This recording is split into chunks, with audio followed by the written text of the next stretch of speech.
This is Tracy Halesvass with Right on Four Corners on KSJE 90.9 FM in Farmington, New Mexico. Today I'm talking with the slam poet Rich Boucher about his book of poetry, All of This Candy Belongs to Me. Please be aware, the author does discuss issues of adult themes in the interview. Good morning, Rich. Good morning. How are you, Tracy? I'm great. I really enjoyed All of This Candy Belongs to Me, your collection of poetry. I really enjoyed reading that. Thank you so much. I appreciate that. I'm grateful that you did. Did you find the experience to be a good one? Did you do your homework? Of course. Of Good, course. good. Yes, different and varied poems. Often you would start off with a really specific image and then kind of spin out from there. That's an interesting way to say it, spin out. Yeah, so do you mean, by spin out, are you meaning kind of like going off on a controlled tangent? Yes, exactly. Yeah, I think as a sort of necessary byproduct of how these poems are written, I kind of let the poem direct me a little bit, and sometimes the poem wants to go on a little tangent, but then come back to the central proposition. Right. They come back round. I love it. It's almost like free thinking, but more controlled. I had learned some years ago that a lot of poets from like the 60s had a fondness for sort of first draft is the best draft. Just go and with the flow and don't edit, don't do anything like that. Which I view as sort of a first step before you do go into your drafts, 5th, 6th, 7th, and 8th, and 9th, and 10th drafts. Right. At the same time, once in a while, a poem will come to me almost 90% intact, and then I just do a couple of things. Now, if you were going to summarize All of This Candy Belongs to Me, what would you say? I would say that this book is my poetic intentions up till now. It's about 6-7 years worth of work in here. Okay. And it is absolutely the product of hard writing, hard work, and then submitting work to journals. About 90% of this book is poems that have been published in online or print journals. I kind of kept a minimum new poems that hadn't been published anywhere. If you look at that credits page on the top of the page, I did. That's 90% of this book.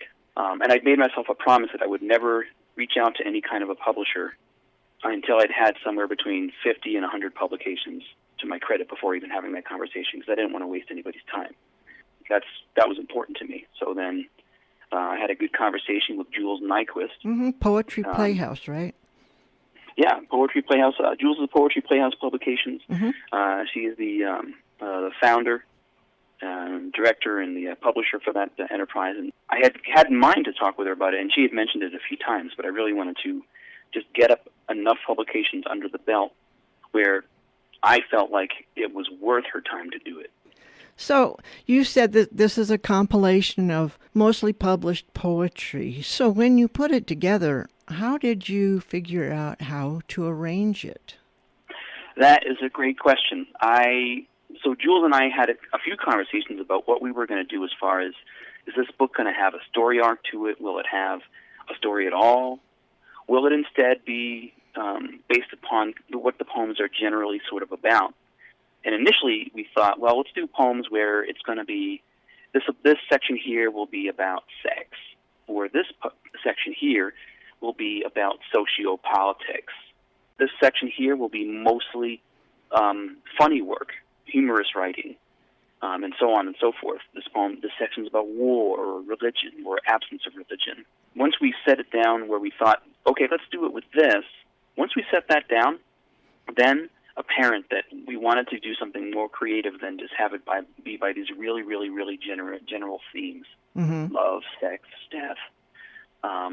White chocolate's in a totally different section.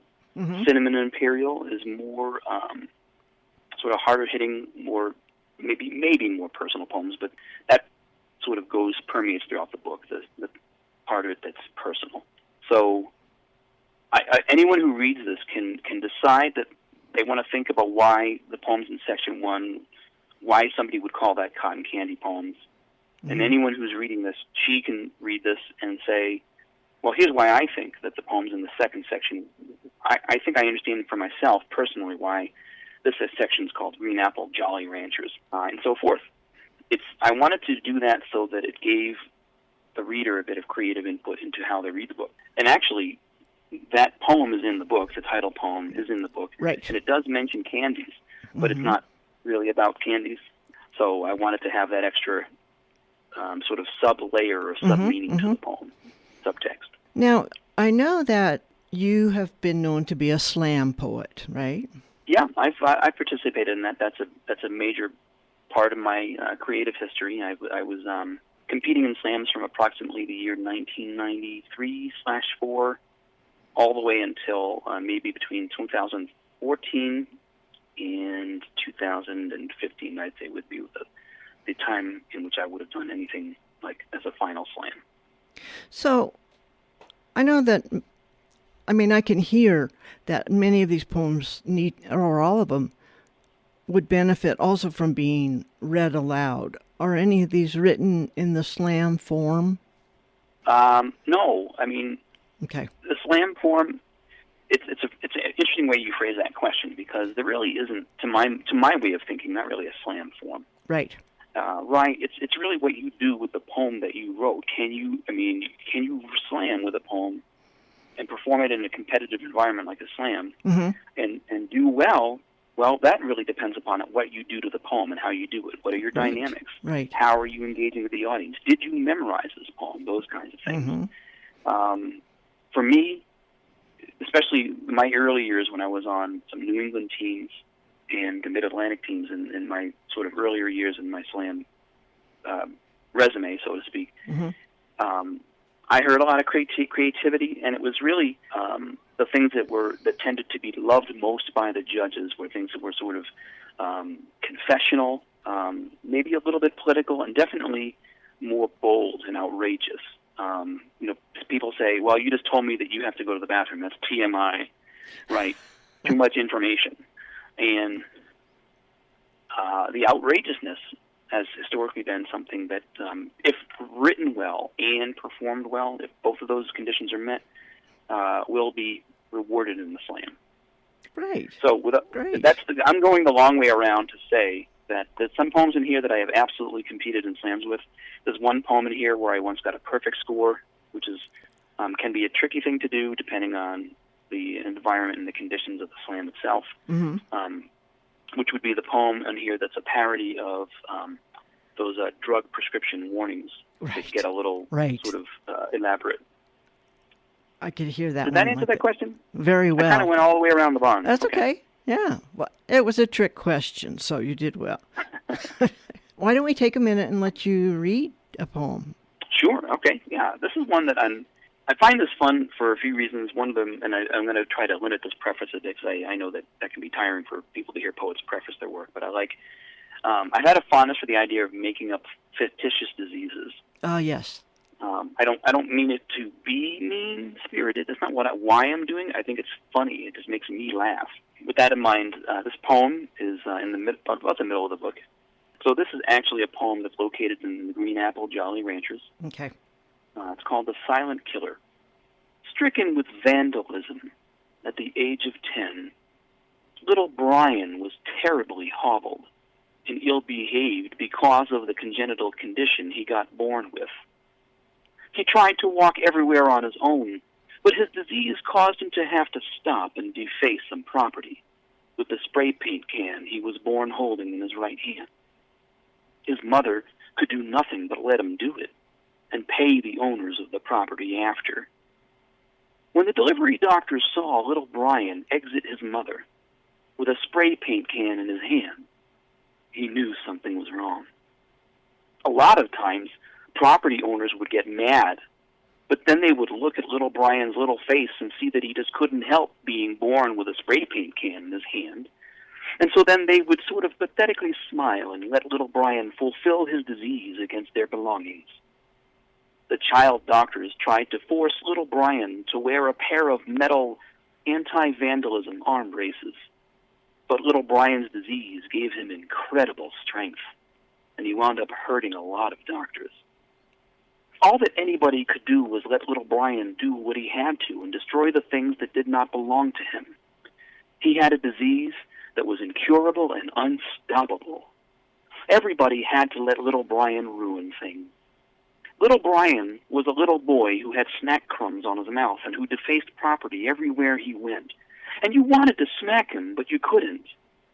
I'm sorry, but you could never smack little Brian, no matter how much you might have wanted to, because little Brian was stricken with vandalism, and because little Brian didn't belong to you. I love that one. It's very tongue-in-cheek. Thank you. Yes. Thank you. Mm-hmm. I'm fond of it. I sometimes I'll my father once said that my sister, Tammy, is one of my greatest audience members, and sometimes once in a while I'll reach out to her. She doesn't live near where I live, and read her something and make her laugh. And that one definitely, especially the part about the arm braces, because it just gets so really just ridiculous. Right. As do so many of these quote-unquote diseases. Yeah, I mean, there's another poem in there where it's not really a disease, but it's more about the idea of being allergic to things, and that's in here as well. Got me some brand new allergies, and that one was, I had thought about how when I was little, I didn't remember being aware of what other people's allergies were to any really clear extent. Mm-hmm. I knew what I was told I was allergic to when I was a kid. I was told what I was allergic to, but as I'm getting older, and as everyone's getting older and the years are going by, I'm seeing these new things coming up where people are allergic to things that I would never have thought people could even be allergic to. Exactly, right. And it's not so much to poke fun of them as to poke fun of the potential of what could be if you take the sort of expansion to what sort of deranged extent. So there are several of these medically based poems, I noticed. Which ones were you thinking of? Because that's I don't scan the table of contents necessarily as having a medical component, but now that you say that. Well, you also mentioned the prescription one. Yeah, that's true. Yeah. Those prescription ones. Yeah, so I thought that one was just hearing about sort of the weird side effects. Right. You know, one couldn't help but sort of think to themselves, how far can this go? Right. I mean, how far? If you take this pill to regulate your heart rate or to regulate your circulation, if you have high blood pressure, and they're saying, well, this could cause blindness if you don't talk to your doctor first. This could cause you to become left-handed. Mm-hmm. Where does that actually stop? That's my mind goes there. Right. That one I would read, except it has a couple of bits of language I know you can't air. That's true. And there is language in this book. So for those of you out there who love language, I'm saying that in italics, and I'm leaning in my chair to the side so I can be in italics. For those of you who do love language, know that there's a bit of that in this book. Mm-hmm. This is not for children unless that child is at least 21. Right. If it's a 21-year-old child, they can read it, or an 18-year-old child. I think that it adds to the whole beauty of the thing, though. I mean, language is played with here and used in such a way to get the images across. And without particular language, it wouldn't get the same image you may want to portray.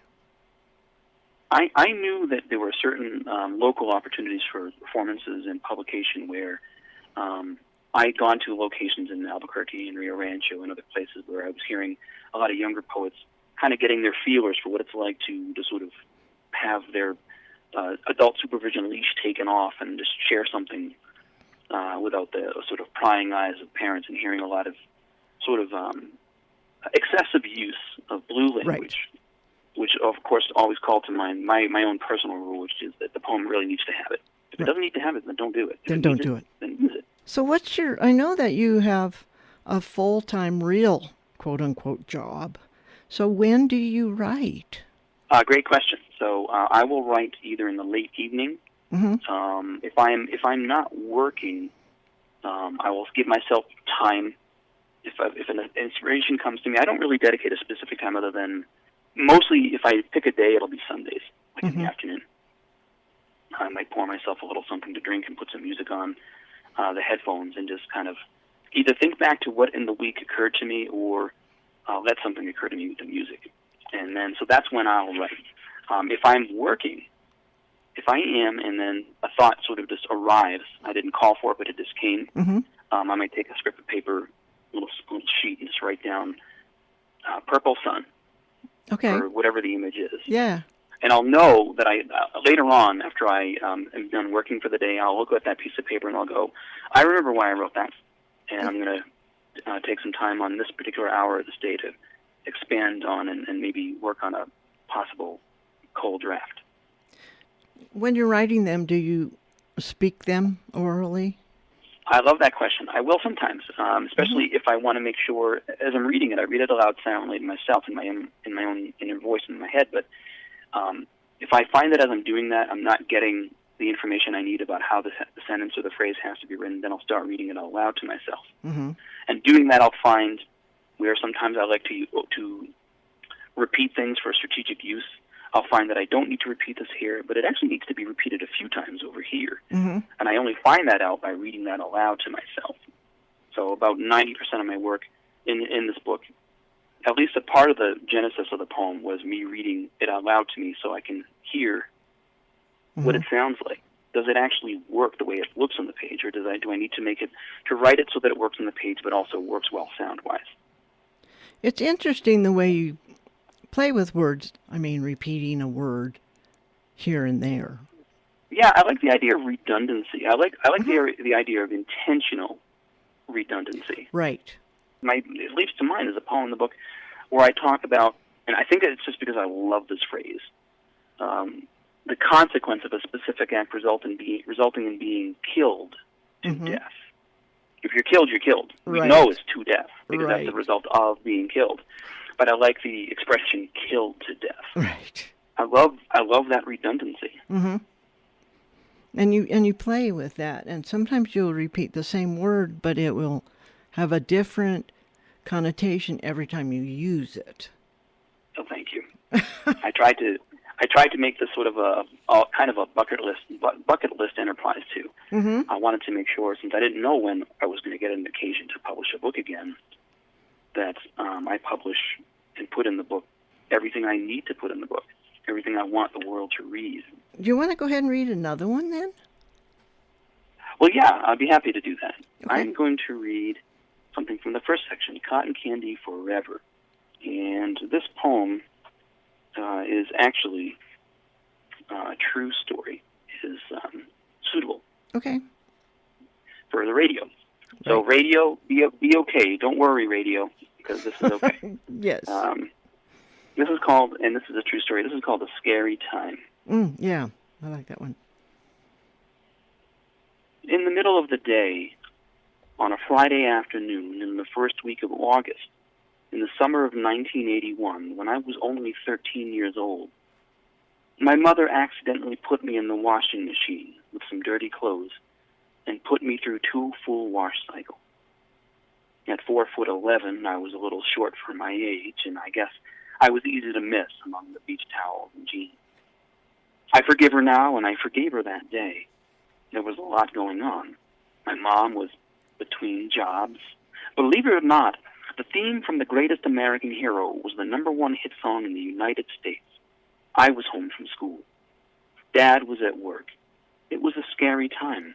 America was a little girl crouching in fear of the bomb behind a box of Mary Lou Retton Wheaties, and crack cocaine had yet to be born. I remember flailing my arms and screaming, but I don't think Mom heard me. I looked up from the hot water just as the lid was closing down, and I held my breath in the dark soap. For the next dizzying and brutal 45 minutes, I was washed mercilessly. The holes in the metal of the tub flayed my skin at first, and I had to hug the plastic fin tight until the cycle was over. Seemed like it took forever for the water to drain and be gone. I tried to cry out for help, but all that came out of my mouth were soap bubbles, each one containing only a fragment of the scream I was trying to make. When each bubble contacted the rim of the machine, it would burst and let out only a snippet of my scream. Then there was light, and I saw my mother reach for a towel to inspect it for cleanliness. She frowned in concentration and didn't even seem to see me there. I remember seeing from my vantage point the top of the green, red, and cream box of biodegradable Safe brand detergent. She reached for it and dusted me right in the eyes as she added more soap. Then I saw the lid close again. I tried to kick the machine to get her attention, but I was stuck in a fetal position and could do no harm. She wanted us to have clean clothes, and I had to respect that. After the second cycle, another agonizing 45 minutes in the water, she pulled all the clothes out and found me. She patted my back until I sputtered and thanked her for saving me. "Whoops," she said. "I'm so sorry about that." "It's okay, Mom," I said, and we hugged. I was fine. It was just a little bit upsetting. Did you say that was true? True story. Oh my gosh. When I read that, I went, no, this can't be true. It's the wonders of technology, right? Exactly. And you were really clean, I'm sure. I have never been cleaner. Right. And when I was talking about repeated words, I was thinking about the poem, Watch for Slow, Icy Children. Oh, yeah, that poem, it's in section 1, 23. That's my love pan or ode to the mystery of the street signs when you're driving through your neighborhood or in a suburb. Right. You want to hear that one? Sure. Okay. If you want to read. I just thought, just as a sort of a sly preface to this, I always thought, when I was a kid, I saw watch for, slow children. Mm-hmm.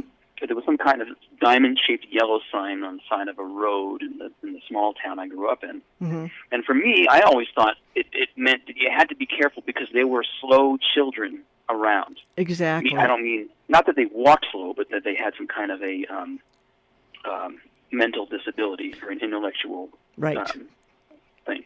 And that never left me. And when I see signs, I always think about what the other meaning of these things can be. So that's what this is. Great. Watch for slow, icy children. Right and left shoulder roads closed. Do not enter. Roads closed only one way. Do not enter or yield. Roads closed due to crossing pedestrians yielding to flaggers. Stop and slow down the divided highway ahead. 35 miles per hour child pedestrian crossing. Do not enter, yield to, or drive through child. You may not make a left turn. You may not make an icy or divided left turn. You may not turn right either. You may not be a large truck. You must be a large truck. You just have to be. You must be a slow, childlike pedestrian truck who will not yield or enter or watch for falling rock. But this isn't just about what you can or can't do or be. Slow children, too, may not drive trucks to the left. That pedestrian road is closed to slow children. Watch those slow children close the road for a leaping deer. Be prepared to stop those slow children. Be prepared to stop the slow, icy children with a weight limit of 8 tons. Be prepared to bump slow children who will not yield to leaping deer or to boulders falling or to crossing pedestrians. Be prepared for photo-enforced tractors crossing a winding, icy dead end. Be prepared to photo-enforce the crossing of winding, icy children. Be prepared to stop and slow down as you cross through the playground full of deer and flaggers and utility men, for there is no hitchhiking allowed along the hiking trail unless the boulders that are falling allow cattle to cross. Be prepared for 4-way dead ends that are sharp, slippery, and oncoming. Be prepared to yield to oncoming national forests and hairpin railroads with low clearance and high visibility. Be prepared for the fact that dangerous, icy children might come out of a national forest and weigh you. Do not yield or fail to yield or yield to the failure of that slippery national oncoming road. I love that one.